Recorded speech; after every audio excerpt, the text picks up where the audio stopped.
$250 million in pilfered federal aid, a cache of restricted FBI communications, thousands of fake meals deceitfully charged to the American public while hungry children faced empty bellies, and exactly one intimidatingly thick official dossier poised to publicly dismantle a political dynasty on national television.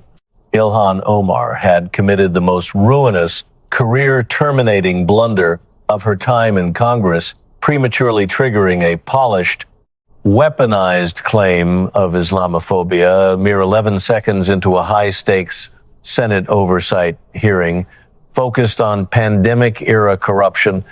The trap was finally irrevocably sprung, casting a low, sharp, and profoundly uneasy ripple through the stagnant, climate-controlled air of the crowded congressional gallery as onlookers braced for the ensuing political collapse. Beside the Congresswoman, her expensive legal counsel nervously shifted his stance, his unsteady fingers reflexively adjusting his silk tie in a telltale display of anxiety, while across the digital landscape, two major progressive media outlets had already drafted their inflammatory headlines, editors waiting to hit publish before her calculated remark had even finished echoing. Yet what none of those present in that suffocatingly tense, aggressive hearing room realized in that pivotal instant was that it would be the final occasion any American political figure would successfully employ such cries of prejudice. They remained entirely oblivious to the lethal reality resting on the polished mahogany desk directly opposite the calm Silver Hay Prize gentleman from Louisiana she had just arrogantly labeled a bigot, had spent 7 grueling, meticulous months compiling a masterclass dossier of her undoing. Inside that imposing, indexed file lay the undeniable math of a $250 million swindle and the lingering shadows of impoverished children who never received their meals, a document she did not yet realize existed, but one destined to permanently destroy her standing. This oversight proceeding was no spontaneous partisan trap. It had been firmly scheduled on the Senate calendar for 3 months, and Omar had received 4 full weeks of formal notice to testify under oath regarding her legislative role in a hijacked nutrition initiative that prosecutors were labeling the most flagrant, appalling COVID-era fraud scheme in the nation's history. Arriving for the confrontation draped in a lavender hijab, she brought heavy institutional protection, her lawyer to her left, a top-tier communications director positioned behind her, and an 11-page opening statement that strategically invoked the word persecution 4 distinct times. She sat protected behind her brass nameplate, her demeanor radiating the cold, unreachable, and practiced composure of a seasoned operative who had narrowly escaped every prior controversy by ruthlessly utilizing a single, highly effective psychological device. She possessed the uncanny, unsettling capability to convert every legitimate financial inquiry into proof of systemic prejudice, instantly reframing any tough, fact-based inquisitor into a cartoonish villain. It was a flawless tactical defense that had previously neutralized aggressive investigative journalists, intimidated nervous Republican colleagues into apologizing, and forced powerful chairmen to recoil at the very idea of facing a headline accusing them of attacking a Muslim congresswoman. The mechanism maintained a perfect 100% success rate over 6 chaotic years. So 11 seconds into the hearing, with 12 cameras recording and the C-SPAN audience count rapidly climbing past 1.6 million, she confidently activated it, unaware that the quiet man across the table was prepared to counter her identity politics with cold, unforgiving, and inescapable arithmetic. Her opening remarks began with the expected emotionally charged biographical narrative, the refugee camp, the arduous journey to America, the deep gratitude mixed with struggle. But then, with the lethal speed of a switchblade, she pivoted directly to the hearing's purpose.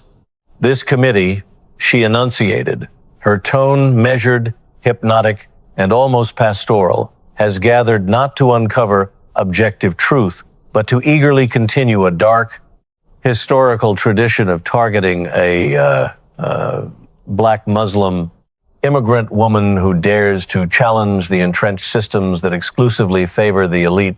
She intentionally paused, letting the weight of the incendiary words hang over the room like a heavy fog before her eyes locked onto the man assigned to interrogate her. Senator Kennedy, she declared, her voice dripping with calculated condescension, is a highly skilled political performer. I will grant him that. But what we are all witnessing today is nothing more than the weaponization of Islamophobia wrapped neatly in a three-piece suit and cynically disguised as congressional oversight. The gallery physically stirred in their seats, emitting not laughter, but the uncomfortable, static energy of a crowd watching a reckless arsonist light a match while standing in a pool of gasoline. In the second row, Omar's communications director barely turned as she quickly typed 4 words into her smartphone screen and pressed send, the secure message reading, "Shield deployed, standing by." 12 high-definition cameras panned silently, and the red light of the broadcast booth glowed ominously, logging a live viewership counter that had surged well past the 1.6 million mark. Directly across the expanse of the committee table, Senator John Kennedy of Louisiana sat completely still, both weathered hands resting firmly atop a remarkably thick gray file folder, a standard government issue binder, meticulously indexed, the exact sort that emerges from the depths of a federal records office and visually carries the crushing, undeniable weight of its own bureaucracy. He did not flinch. He did not break eye contact. He did not even blink. He simply waited as 9 agonizing seconds ticked by in that hollowed-out Senate chamber. In a room wired with 12 sensitive microphones, 9 seconds of silence is an eternity, long enough for the faint mechanical hum of the HVAC system to sound like a jet engine. Then Kennedy finally spoke, deliberately refusing to raise his voice or lean forward to invade her personal space. Instead, he reached up, removed his wire-rimmed glasses with slow, methodical precision, and began to polish the lenses with a crisp white handkerchief he kept in his breast pocket for this exact, calculated purpose. "Congresswoman," he began, his thick Southern drawl slicing through the tension like a blade. "I was raised a devout Baptist down in Zachary, Louisiana, by a mother who taught Sunday school for 42 years, and she taught me 2 immutable truths." He carefully folded the linen handkerchief and returned it to his tailored pocket, patting it flat. "Love thy neighbor, and don't ever let thy neighbor steal thy wallet." He left his glasses resting on the table. I have never once in my 40 years of practicing constitutional law, teaching, and serving the public, judged a human being by the tenets of their faith. I have never judged a human by the pigment of their skin, nor the country they hail from. I have only ever judged them by their receipts. He slowly raised his right hand and placed it flat upon the bulging gray file, his fingers drumming once. "And ma'am, your receipts are precisely why we have all gathered here today." Omar's expression remained an impenetrable mask of defiance, and her posture did not yield an inch, but deep behind the dark pools of her eyes, something flickered, a frantic, microscopic recalculation mirroring the panic of a grandmaster who just watched their opponent ignore every established rule of the game. She had fully expected immediate, groveling defensiveness, anticipating a frantic apology and a stammered, red-faced denial of harboring any racial animus, because that was exactly what those aging politicians always did when she deployed the shield. Terrified Republicans would predictably squander the next 45 minutes trying to prove to the media that they weren't bigots, which meant they would spend zero time actually scrutinizing her convoluted finances. The shield never actually required a basis in factual truth. It only needed to be a blinding distraction, and for 6 consecutive years, it had remained the most effective, impenetrable barrier in the brutal arena of American politics.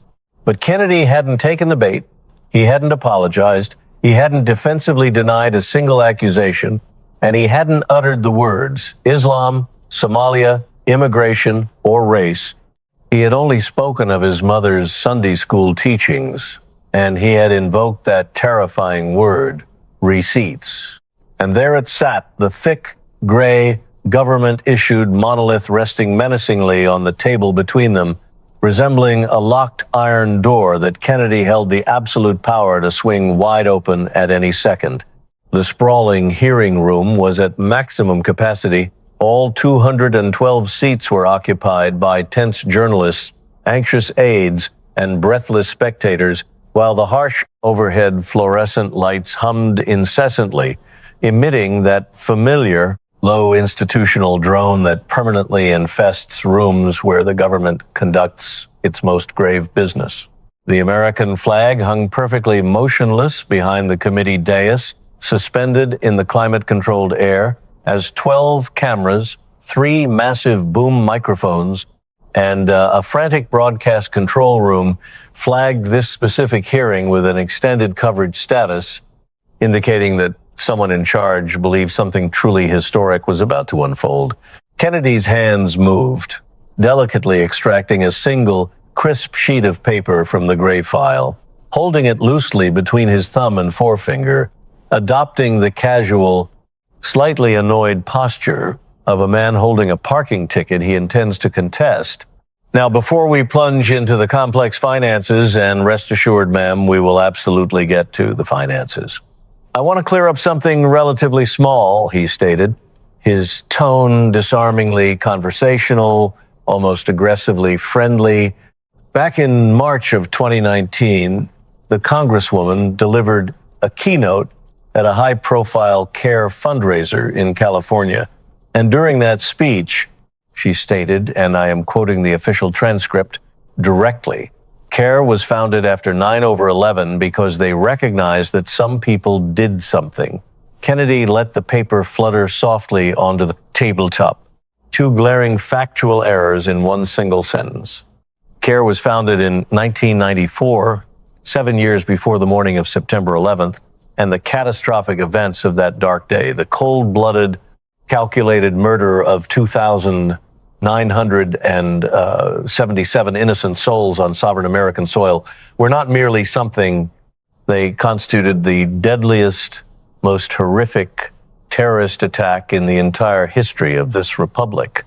He paused, letting the silence amplify the raw data as the specific number hung in the chilled air, 2,977, reverberating with the solemn finality of a bronze church bell.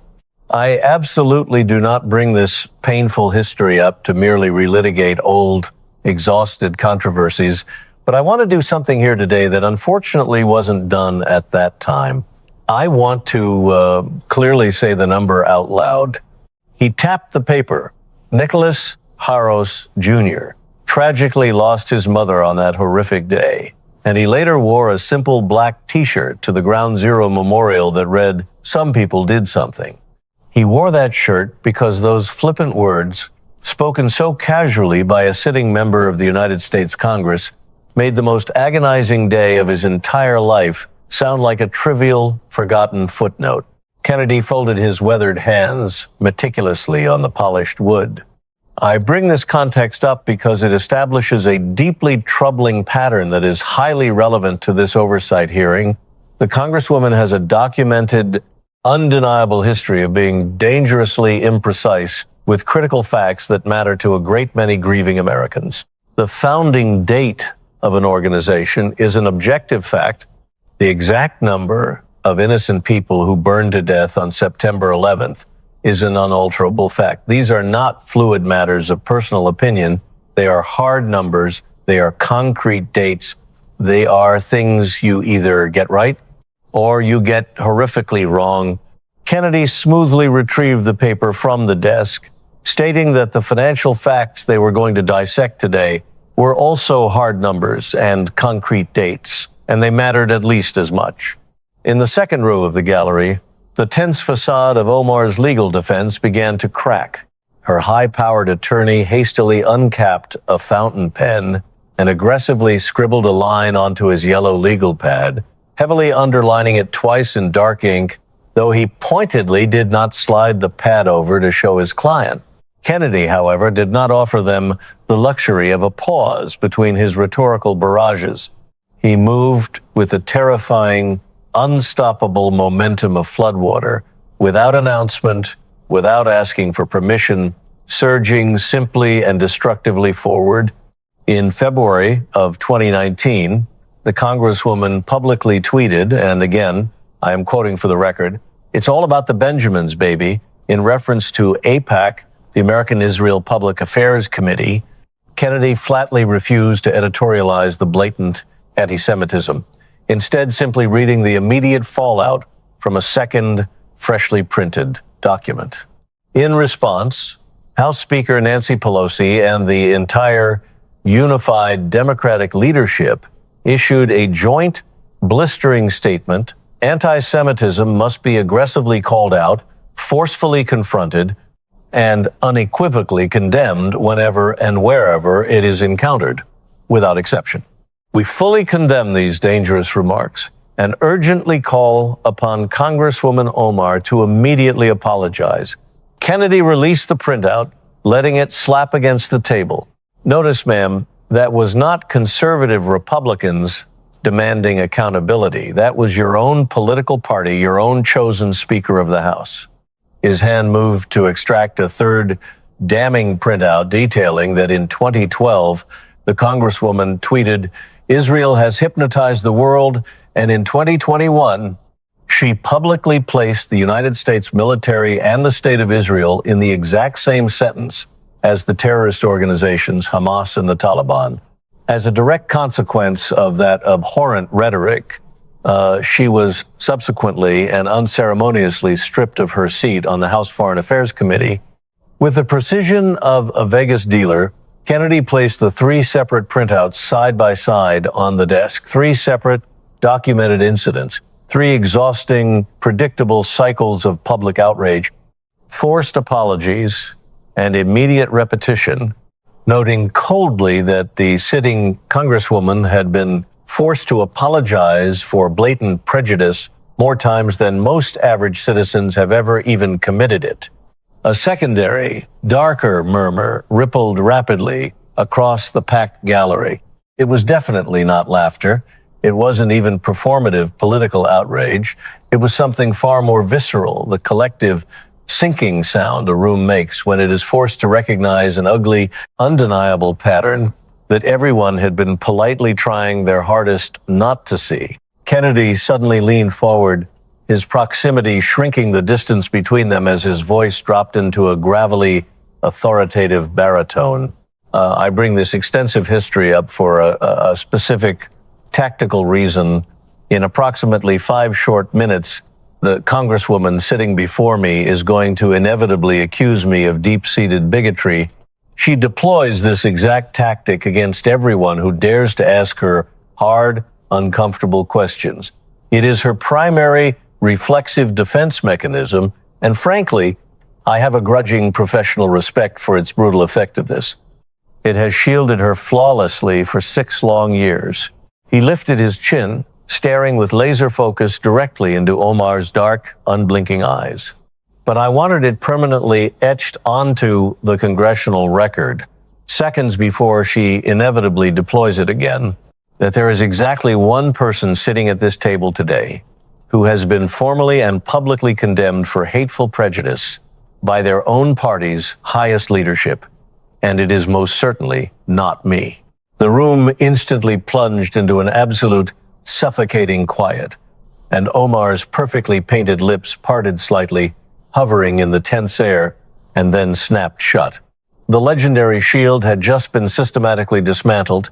Kennedy had grabbed it, named it, brightly illuminated its mechanics for the cameras, and casually tossed it onto the evidence table like a rusted, obsolete weapon, permanently stripping the magical deflection of its power. Sensing total atmospheric control, Kennedy straightened his perfectly aligned stack of papers and flipped open the heavy gray file to a new section, peeling back a manila tab labeled in stark, handwritten black block letters, so large and thick they were visibly legible to the sweating journalists in the front row, E Street Group.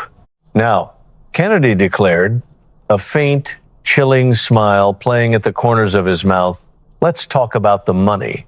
E Street Group, LLC, a lucrative political consulting firm, co-owned and operated by one Mr. Timothy Minette, who happens to be the Congresswoman's husband, her third husband, for those intrepid reporters keeping an accurate count. Kennedy's tone carried no moral judgment on the word third. It was delivered as a dry, surgical, parenthetical, mimicking the way a forensic accountant notes a bizarre but technically irrelevant footnote, technically irrelevant, yet practically unforgettable to the watching public. Between July 2019 and November 2020, the Congresswoman's re-election campaign war chest paid E Street Group a staggering $2.9 million, a massive figure representing exactly 78% of the consulting firm's total political revenue generated during that specific period. In plain, simple English, without the Congresswoman's campaign funneling cash, E Street Group would have hemorrhaged more than 3/4 of its entire business. He sharply turned a crinkling page. Interestingly, these exorbitant payments increased sharply and aggressively in the first quarter of 2019, suspicious timing that directly coincides with what Mr. Minette's ex-wife, Beth Minette, explicitly stated under penalty of perjury in her official divorce filing, specifically that Mr. Minette openly confessed to her, and I'm quoting the sworn legal filing here, that his heart was with Ilhan. Kennedy brilliantly refused to utter the scandalous word affair, as the cold, sterile divorce filing whispered the scandal for him, and sworn divorce filings carry the lethal advantage of being legally binding, heavily scrutinized documents. When this highly unusual, lucrative financial arrangement began drawing intense media scrutiny, Kennedy pressed on relentlessly. The Congresswoman defensively announced in November of 2020 that she was permanently severing all financial ties with E Street Group to avoid any appearance of impropriety. However, what she conveniently omitted from her public announcement is what mathematically happened next. With the flair of a prosecutor holding the murder weapon, Kennedy produced a fresh, glaringly highlighted page detailing that her campaign immediately transferred a hefty sum of $22,000 to the Minnesota Democratic Farmer Labor Party, and exactly 2 days later, just 48 hours, that very same DFL party initiated a mysterious payment right back to E Street Group. The cash ultimately arrived at the exact same intended destination. It simply decided to take a much more scenic, deeply opaque route. He dropped the page with a look of profound, visceral disgust, glaring at the paper the way a dignified man glares at a repulsive, grease-stained receipt he finds personally insulting to his intelligence. Through this committee's subpoena power, I have successfully obtained explosive internal communications directly related to E Street Group's highly questionable pricing structure during this controversial period. Kennedy cleared his throat, reading aloud. Per our verbal agreement, the blended billing rate accurately reflects the newly adjusted scope. These rates are admittedly way above the industry benchmark, but she's already approved them. Please do not document any rate discussions going forward. He slowly looked up, letting the sheer criminality of the phrasing hang over the stunned room. Please do not document any rate discussions going forward. Well, ma'am, in my extensive professional experience, and I possess 40 hard-earned years of it, corporate grifters only ever ask their subordinates to stop writing things down when the things actively being written down are a massive, indictable problem. For the first time, Omar broke her statuesque composure. aggressively leaning her torso forward, practically pressing her lips against the foam mesh of the microphone, shouting that this was nothing but a politically motivated, bad faith witch hunt. "Ma'am," Kennedy interjected, his voice remaining terrifyingly level, casually slicing right through her rising panic. "These are official Federal Election Commission financial records. The FEC does not possess the jurisdiction to conduct supernatural witch hunts. The FEC strictly counts cold, hard money, and a staggering amount of your money miraculously found its way straight into your husband's personal company. $2.9 million of it, to be precise." In the immediate row directly behind the flustered Congresswoman, Tim Minette sat frozen, both of his hands clamped fiercely onto his kneecaps, his knuckles bone white, not from righteous anger, but from the sickening, involuntary, terrified grip of a cornered man who has just been forced to listen to his most damning, secretive, internal corporate emails being read aloud on national television. In a brutal, telling moment of psychological isolation, Omar did not turn around to look at him. That was the ultimate tell, because throughout her 6 turbulent years of navigating chaotic congressional hearings, she had always possessed a trusted confidant to turn to. But today, she sat rigidly facing forward, both palms pressed flat against the cold wood of the table, looking exactly like what she truly was, totally, terrifyingly alone, drowning in a sea of indisputable numbers that simply refused to add up. Kennedy waited, a man in absolutely no rush, having proudly served as a meticulous state treasurer for 17 grueling years and a cutthroat litigator for 40, both high-stakes professions, having mercilessly beaten the exact same golden rule into his DNA. When the undeniable mathematics are firmly on your side, suffocating silence is your greatest, most lethal ally. Let the targets stew in it. Let them crack. Let them nervously volunteer the one catastrophic sentence that instantly turns a bad situation into a federal indictment. But Omar stubbornly refused to volunteer a single syllable. Without breaking eye contact, Kennedy reached deeply into the recesses of the gray file and slowly extracted 2 distinct sheets of paper, raising them high into the air, holding one in each hand, displaying them to the cameras with the dramatic flair of a detective comparing 2 wildly contradicting crime scene photographs. I hold in my hands 2 separate, legally binding financial disclosure filings, formally submitted under oath to the United States House of Representatives by the Congresswoman sitting before me. He gave his left hand a subtle, mocking shake. This specific document was officially filed in the year 2024. Under penalty of perjury, it proudly reports a total household asset valuation ranging anywhere between $6 million and $30 million, with the vast majority of this extraordinary wealth explicitly attributed to Mr. Minette's rapidly expanding business portfolio, specifically a sprawling, lucrative winery in California and a boutique venture capital firm headquartered right here in Washington, D.C. He then sharply raised his right hand, snapping the crisp paper. Conversely, this document was quietly filed just this past April of 2026. It was hastily submitted as an amended version.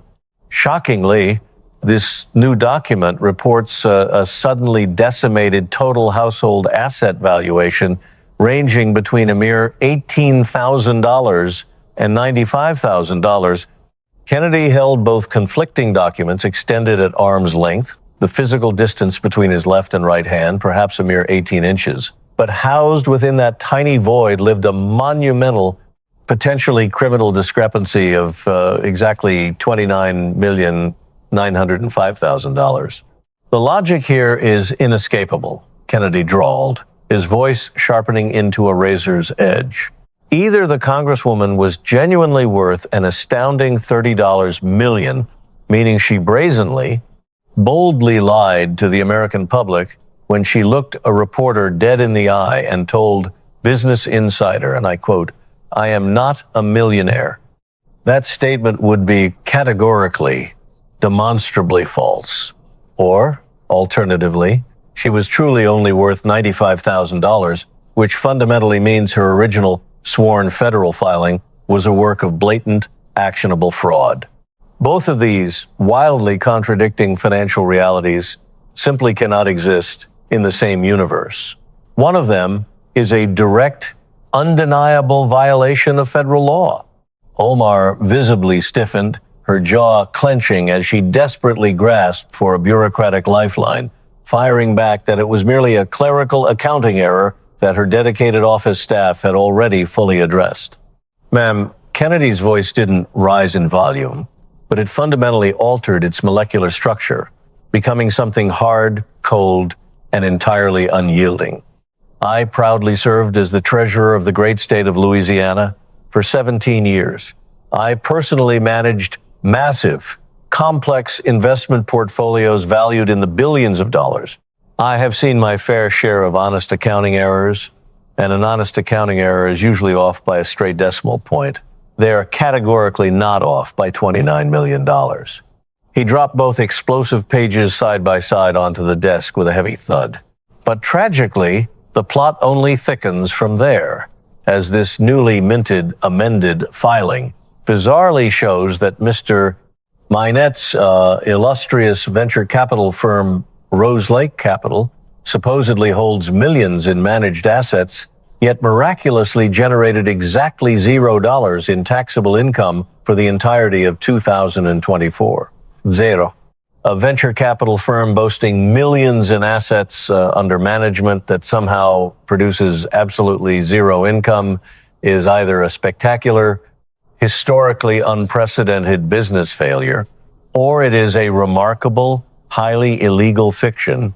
Kennedy turned his piercing gaze directly down the dark barrel of the central broadcast lens. This esteemed House Oversight Committee has formally, legally requested the complete financial ledgers from Mr. Minette.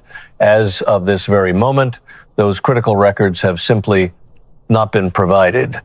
He let that devastating phrase echo off the marble walls, two seemingly innocuous words that, in the vicious coded dialect of Washington, D.C., mean exactly one terrifying thing. Someone is desperately praying the clock runs out before the FBI kicks down their front door.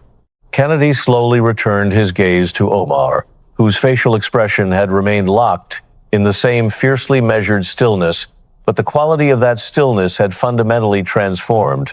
It was no longer the arrogant, stoic stillness of a powerful woman actively choosing not to dignify an attack, but the feral, trapped animal stillness of a woman frantically, silently calculating exactly how many physical exits this hearing room contained.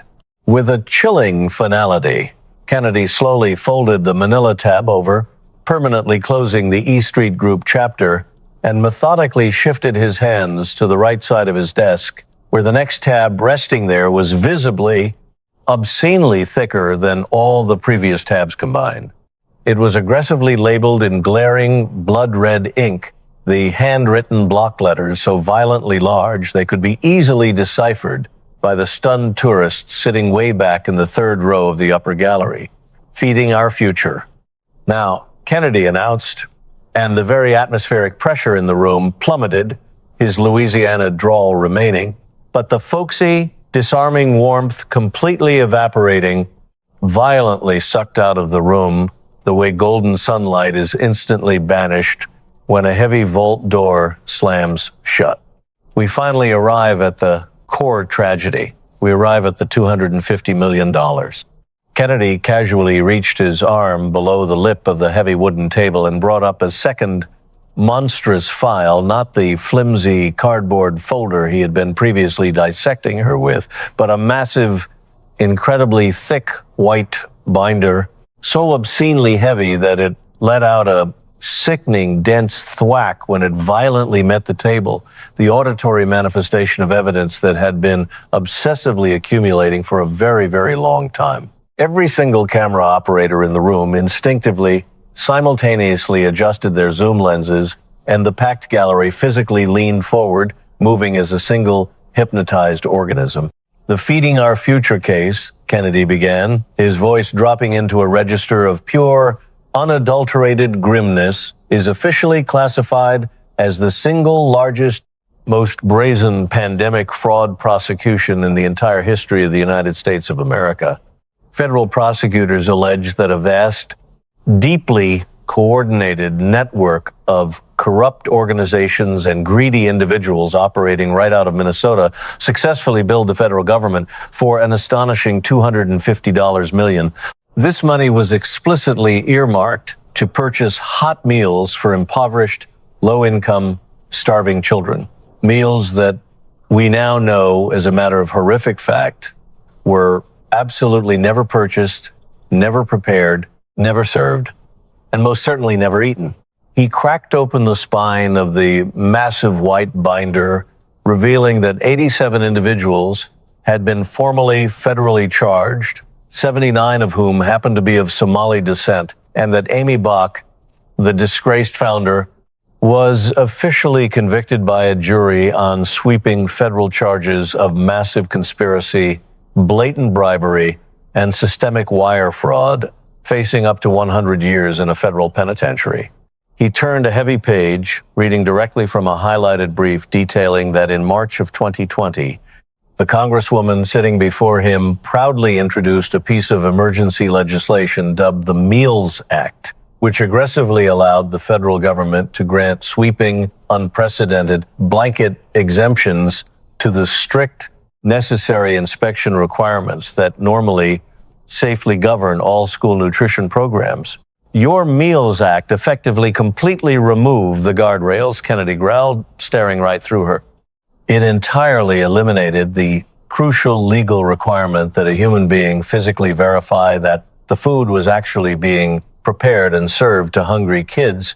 It blindly created a reckless honor system at the precise, chaotic moment when a staggering $250 million in taxpayer funds was about to flood directly into the bank accounts of shadowy organizations that possessed absolutely zero intention of honoring anything."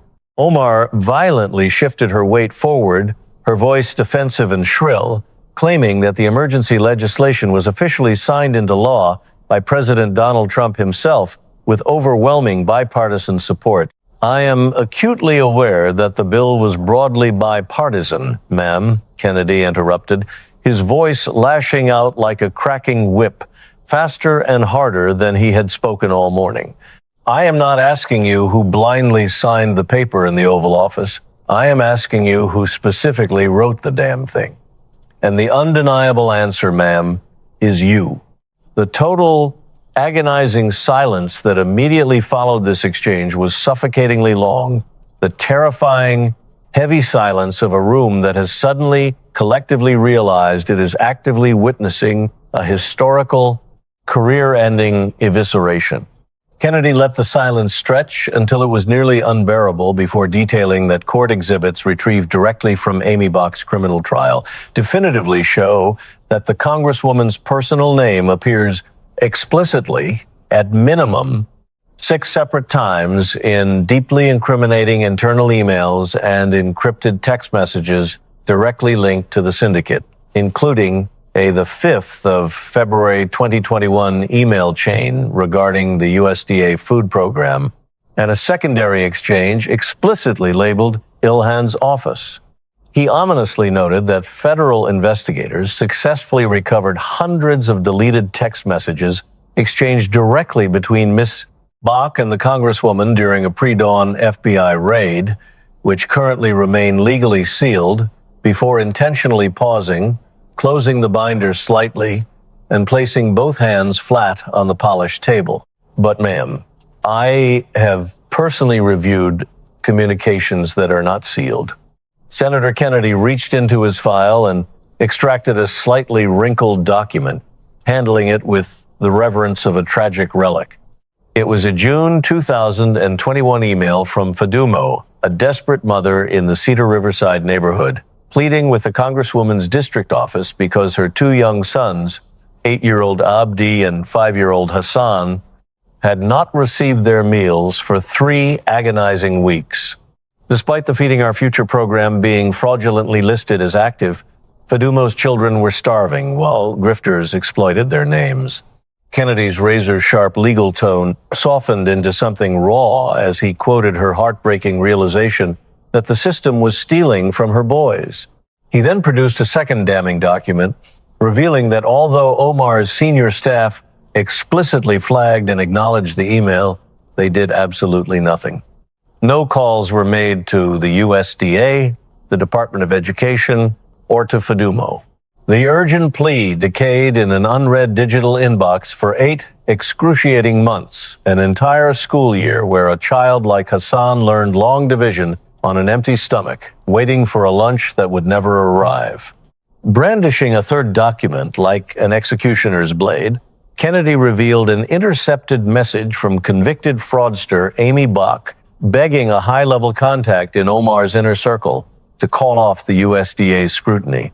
The sociopathic response from the Congresswoman's orbit was just 3 chilling words: keep it moving.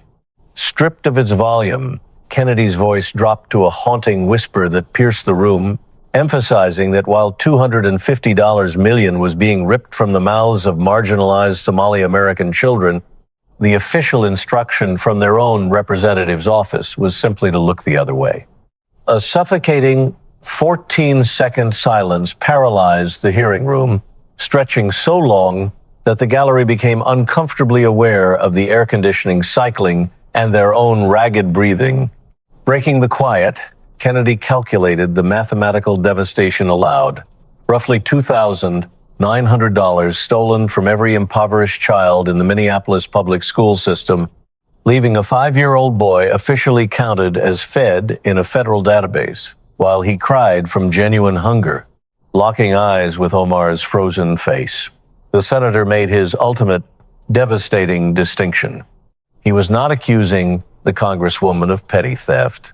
He was explicitly accusing her of meticulously building the door, intentionally leaving it wide open for criminal grifters, and instructing her staff to ignore a starving immigrant mother's literal begging.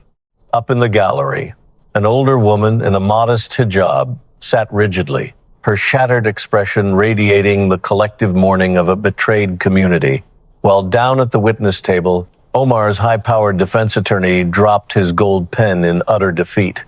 He stared blankly at Kennedy's massive white binder, overwhelmed by the sheer, impossible volume of evidence. Sensing the panic, Kennedy casually noted there were 47 more explosive pages linking Feeding Our Future disbursement sites directly to top-tier donors in Omar's 2020 campaign filings, but he methodically sealed the binder's cover instead of reading them. He didn't need to. He reminded the stunned room that just 3 weeks prior, when a Fox News reporter politely asked Omar if she would cooperate with the federal investigation, she didn't profess her innocence or welcome the scrutiny. She simply turned her back and walked away on camera in total silence. The entirety of America had watched her abandon a direct question about $250 million in phantom children's meals. And as the hearing room drowned in a pitch-black, terrifying quiet, Kennedy sat comfortably inside that silence, letting the cold, undeniable numbers finish his argument. With the unhurried precision of an executioner delivering the final blow, Senator Kennedy opened his gray cardboard file one last time, moving with the quiet patience of a man who knew exactly how lethal his closing argument would be. Extracting a meticulously documented timeline, Kennedy laid out a devastating chronological trap. In 2002, Congresswoman Omar entered a religious marriage with Ahmed Hirsi without filing a legal license, only to legally marry British citizen Ahmed Nur Syed Elmi in 2009. Yet, in 2014 and 2015, she filed joint federal tax returns with Hirsi while still legally bound to Elmi, a massive violation that had already earned her a fine from the Minnesota State Campaign Finance Board. Slowly turning his wire-rimmed glasses between his fingers, Kennedy delivered the crushing legal reality. In his 40 years of practice and 17 years managing Louisiana's state finances, he had seen this specific scenario only twice, and both times it was prosecuted as willful fraud. He systematically dismantled any excuse of a cultural misunderstanding or accounting error, emphasizing that filing a fraudulent joint return requires the deliberate exchange of Social Security numbers and 2 sworn signatures under the strict penalty of federal perjury. Locking eyes with Omar, he reminded the silent room of her predictable defense mechanism. Whenever journalists asked for basic documentation regarding her relationship with Elmi or her fraudulent tax returns, she furiously dismissed the inquiries as absurd and offensive. And when cornered about the $250 million in stolen meals meant for starving children in her own district, she simply turned and walked away.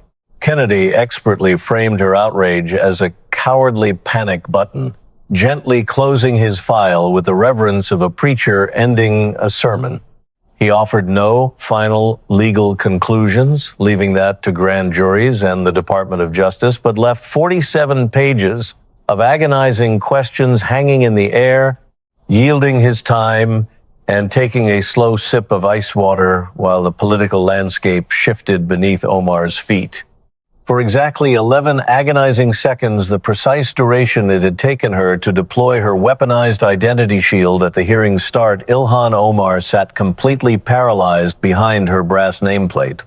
Prompted only by a frantic whisper from her panicked attorney, she finally stood, abandoning her meticulously prepared statement of persecution on the mahogany desk, and power walked out of the chamber, ignoring the desperate shouts of chasing reporters. The heavy slam of the oak doors echoed the catastrophic shattering of her once invincible political armor. Her legendary shield, engineered to magically transmute any legitimate inquiry into pure bigotry, had utterly failed because Kennedy had surgically bypassed her faith, heritage, and refugee story to ruthlessly attack her undeniable mathematical receipts. Within 24 chaotic hours, a tidal wave of consequences crashed down. The House Oversight Committee aggressively expanded its inquiry with sweeping financial subpoenas, while the Department of Justice issued a chilling public statement that legally sealed text messages between convicted fraudster Amy Bach and the Congresswoman were under active review.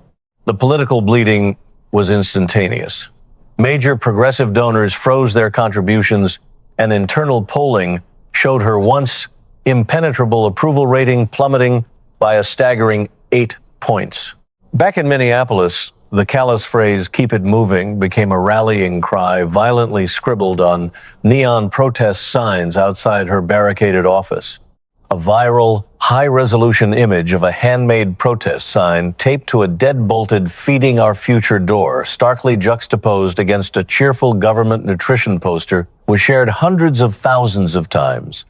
When mastermind Amy Bach gave an explosive jailhouse interview confirming communications with Omar's inner circle, the DOJ ominously announced that additional high-level interviews were imminent, placing a loaded bureaucratic weapon right in the center of Washington's table. Thousands of miles away from the marble halls of Congress, the true cost of this political corruption echoed in the heavy, suffocating quiet of a cramped second-floor apartment in Minneapolis.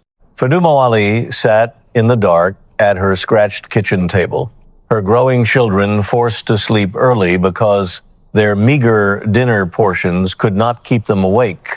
Though she had no time for high-stakes political theater, frantic texts from neighbors and grocery clerks compelled her to watch a 40-second video clip of Kennedy's slow, Southern drawl reading an email from another desperate mother.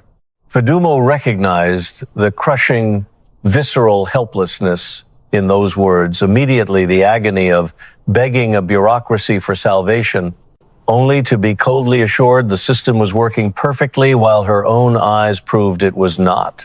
She looked blankly at the fading paint on her kitchen wall, staring at the lone metal pin that once held a vibrant school lunch program flyer. She had angrily ripped the paper down the day she realized the promised hot meals were a phantom illusion, but left the pin embedded in the drywall because removing it meant admitting she had ever been foolish enough to believe the lie. From the dark shadows of the bedroom, her young son Hassan's sleepy voice drifted out, asking if they would eat tomorrow. Swallowing the heavy lump in her throat, Fadumo softly promised him they would. She would find a grueling way to provide, just as she always had, not relying on a bloated federal program or an untouchable politician in a lavender hijab, but simply because she was his mother. And as she sat in the dark, protecting her children, the relentless ticking of the DOJ's sealed text messages echoed through Washington like a bomb waiting to detonate, leaving the entire political establishment holding its breath to see who would fall next.